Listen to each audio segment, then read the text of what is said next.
আসসালামু আলাইকুম, সবাই কেমন আছেন? আশা করি সবাই অনেক অনেক ভালো আছেন। আজকে আমি তৈরি করব দুধ আর তরমুজ দিয়ে মজাদার এই জেলো পুডিংটা। হাতে গোনা 5 থেকে 6 মিনিটে আপনারা খুব সহজে এরকম জেলো পুডিংটা তৈরি করে নিতে পারবেন। প্রচণ্ড গরমে ক্লান্তি দূর করার মতো একটা রেসিপি।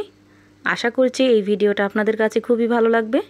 এখন কথা না বাড়িয়ে দেখে নেই আমি কিভাবে এই জেলো পুডিংটা তৈরি করলাম। জেলো পুডিং তৈরি করার জন্য প্রথমে আমি 1 কাপ পরিমাণ লিকুইড দুধ নিয়ে নিলাম একটা ফ্রাই প্যানে। আর এখনও কিন্তু আমি চুলাটাকে জ্বালাই নাই। দিয়ে দিব 1 টিস্পুন পরিমাণ আগার আগার পাউডার। এখন এই আগার আগার পাউডারটাকে খুব ভালোভাবে মিশিয়ে নিব। দিয়ে দিব 1/4 কাপ চিনি। এখন চুলাটাকে জ্বালিয়ে দিব আর অনবরত নেড়েচেড়ে খুব ভালোভাবে রান্না করে নিব।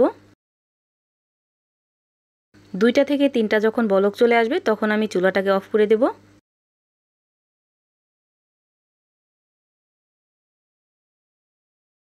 এখন এই লিকুইড দুধটা গরম অবস্থায় আমি ছোট ছোট বাটিতে সেট করে নেব। আপনারা আপনাদের পছন্দ মতো যে কোনো বাটিতে সেট করে নিতে পারেন বা ছোট ছোট গ্লাসেও কিন্তু সেট করতে পারেন। এখন এই জেলোর বাটিগুলো আমি ঠিক এইভাবেই রেখে দেব। যখন ঠান্ডা হবে খুব ভালোভাবে কিন্তু সেট হয়ে যাবে। এদিকে একটা বাটিতে আমি 2 কাপ পরিমাণ তরমুজ এইভাবে কিউব করে কেটে নিছি। এখন একটা ব্লেন্ডার জগে দিয়ে দিলাম আর খুব ভালোভাবে মিহি পেস্ট করে ব্লেন্ড করে নেব। ব্লেন্ড করার সময় এখানে আমি 1/2 কাপের কম পানি দিয়ে দিলাম। যেহেতু তরমুজে এমনিতেই পানি আছে, তারপর আমি আরও কিছুটা পানি এখানে ব্যবহার করলাম। আর এই তো দেখতেই পাচ্ছেন খুব ভালোভাবে ব্লেন্ড হয়ে গেছে। এখন একটা ছাঁকনির সাহায্যে আমি ছেঁকে নেব।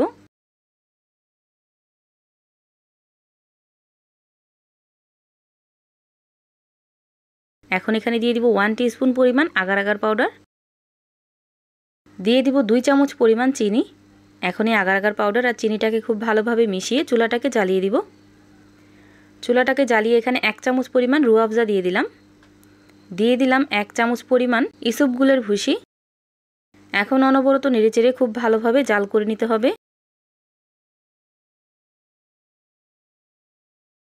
আর এই তো দেখতেই পাচ্ছেন খুব ভালোভাবে জাল হয়ে গেছে। এই অবস্থায় আমি 3 মিনিটের মতো খুব ভালোভাবে জাল করে নিছি। এখন আমি চুলাটাকে অফ করে দেব। এখন এই তরমুজের জেলুটা কিন্তু সেট হওয়ার জন্য একদম পারফেক্টলি রেডি। আগে থেকে যে আমি লিকুইড দুধটাকে সেট করতে রাখছিলাম ওইটা কিন্তু খুব ভালোভাবে সেট হয়ে গেছে। এখন এই ছোট ছোট বাটিতে আমি এই তরমুজের জেলুগুলো সেট হওয়ার জন্য রেখে দেব।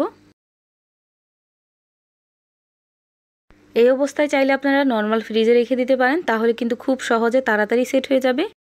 আমি এইভাবেই বাটিটাকে রেখে দেব। আধ ঘন্টার ভিতরে কিন্তু খুব ভালোভাবে সেট হয়ে যাবে। আর এই তো দেখতেই পাচ্ছেন খুব ভালোভাবে সেট হয়ে গেছে। এখন আমি মোল্ড আউট করে নেব। আমি চাকু দিয়ে সাইডটা একটু ছাড়িয়ে দিলাম যাতে করে খুব সহজে পড়ে যায়। আর এই তো দেখতেই পাচ্ছেন তৈরি হয়ে গেল গরমে প্রশান্তিময় এই জেলো পুডিংটা। বাসায় অবশ্যই একদিন ট্রাই করবেন, ইনশাল্লাহ আপনাদের কাছেও খুবই ভালো লাগবে।